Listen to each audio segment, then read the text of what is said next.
Eh bien bonjour à toutes et à tous, c'est Barna. On se retrouve aujourd'hui pour parler du Hago, le char qui est combattu dans les forêts du Pacifique. Attends un peu, Barna, tu es en train de me dire que ce tas de ferraille est entré dans des forêts? Bah oui, mais c'était il y a longtemps et c'était la guerre. Ça, où vas-tu? Prendre l'air. Dommage qu'elle ne comprend pas. Bon, je vais la voir après cette vidéo. Les Japonais s'intéressent aux chars dès le début des années 1920. D'abord équipés d'un char français ou britannique, ils décident de réaliser leur propre char dès 1930. Ils s'aperçoivent plus tard que leur petite automitrailleuse alias Tanquette, basée sur des genouillettes Cardon Lloyd, ne suffisent plus. Ils demandent alors la construction d'un char léger qui deviendra le très connu Hago. Le projet est lancé en 1932. Les Japonais insistent sur la création d'un véhicule plus rapide, mieux blindé et armé que la Tanquette. Sa conception est confiée à Mitsubishi, qui sort d'usine de Segami en juin 1933 un premier prototype. Ce char prend part avec un second exemplaire à une série d'essais sur le sol nippon et en Chine, durant la guerre sino-japonaise.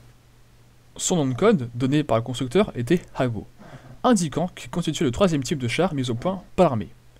Il est doté d'un canon de 37 mm type 94, ainsi que deux mitrailleuses de 7,7 mm type 91. L'une est montée à l'arrière droite de la tourelle, l'autre est installée dans une casemate à l'avant gauche du char. C'est le premier char japonais à posséder un blindage en tôle d'acier traité, pour un poids total de 7,4 tonnes. Le char est motorisé par un moteur 6 cylindres diesel Mitsubishi type NVD 6120 de 121 chevaux. Servi par 3 équipiers, ce char souffre d'un inconvénient. Le mitrailleur avant est assis dans la caisse à côté du pilote, le chef de char devant assurer seul le commandement de l'engin, la recherche de l'objectif, le chargement, la visée et le tir des armes en tourelle. Le Hago est adopté en 1935. Avant de rentrer en production, le Type 95 subit quelques modifications. Son train de roulement bénéficie de 2 rouleaux porteurs au lieu d'un et reçoit de nouveaux barbotins. Enfin, bonne nouvelle pour les tankistes, le compartiment moteur est séparé de celui de l'équipage. Les premiers modèles sont majoritairement engagés en Chine.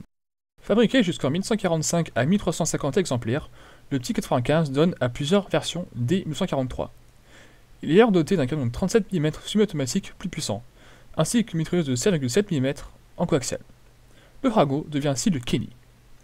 De nombreux éléments du Hago servent à la réalisation du char amphibie type 2 Kami, particulièrement utilisé lors des opérations au début de la guerre du Pacifique.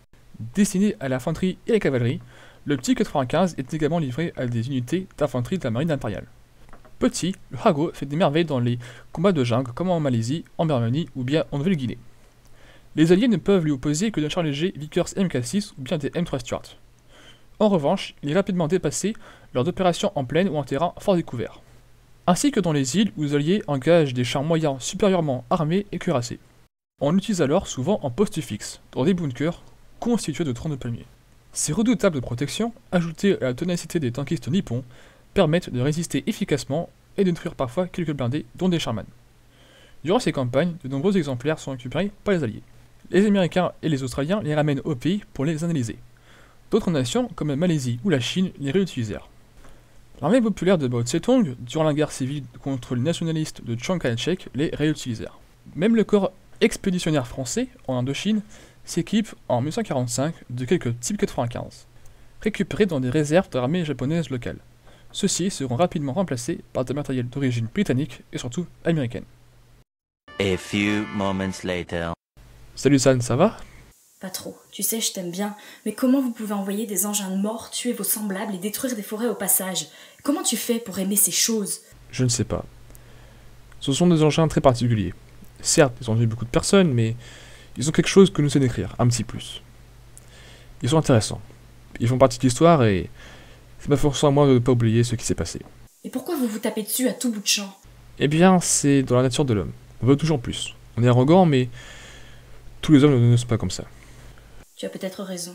Excuse-moi pour tout à l'heure. Je comprends. Et au fait, cette promenade dans la forêt, on se la fait? Allons-y. Et voici la fin de la vidéo, mais ne partez pas, j'ai plein de choses à vous dire. Premièrement, vous allez voter pour le prochain véhicule que je vais présenter. Vous aurez le choix entre l'AMX-13 ou bien le MiG-29, ou bien un véhicule que vous me proposez en commentaire. Je remercie aussi Alb, comme d'habitude, d'avoir prêté sa voix pour scène. Merci à toi.